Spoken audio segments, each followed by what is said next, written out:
காவிரி ஆற்றில் நீர்வரத்து 88,000 கன அடியாக அதிகரித்திருக்கிறது. அந்த அண்மை செய்தியை பார்க்கிறோம். ஏற்கனவே 78,000 கன அடியாக இருந்த நீர்வரத்து தற்போது 88,000 கன அடியாக உயர்ந்திருக்கிறது. கூடுதல் விவரங்களோடு செய்தியாளர் நவீன் இணைப்பில் இருக்கிறார். நவீன், முழு விவரம் என்ன? வணக்கம். ஒகேனக்கல் காவிரி ஆற்றில் நீர்வரத்து தற்போது 88,000 கன அடியாக அதிகரித்துள்ளது. கர்நாடகா காவிரி நீர்பிடிப்பு பகுதிகளில் தொடர்ந்து கனமழை பெய்து வருவதன் காரணமாக கர்நாடகா அணைகளுக்கு நீர்வரத்து அதிகரிக்க தொடங்கியுள்ளது. இதனால் கர்நாடகா அணைகள் அதனுடைய முழு கொள்ளளவை எட்டியுள்ளது. இதனால் கர்நாடகா அணைகளிலிருந்து தமிழகத்திற்கு உபரி நீர் அதிகப்படியாக திறந்துவிடப்படுகிறது.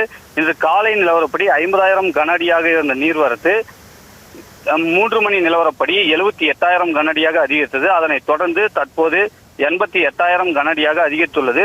இந்த நீர்வரத்து காரணமாக ஒகேனக்கல் வரும் சுற்றுலா பயணிகள் பாதுகாப்பு கருதி அருவி மற்றும் ஆற்று பகுதிகளில் குளிக்கவும் பரிசல் சவாரி மேற்கொள்ளவும் மாவட்ட நிர்வாகம் தடை விதிக்கப்பட்டுள்ளது. மேலும் காவிரி கரையோர பகுதிகளில் உள்ள மக்களுக்கு வெள்ள அபாய எச்சரிக்கை விடுக்கப்பட்டு வருகிறது.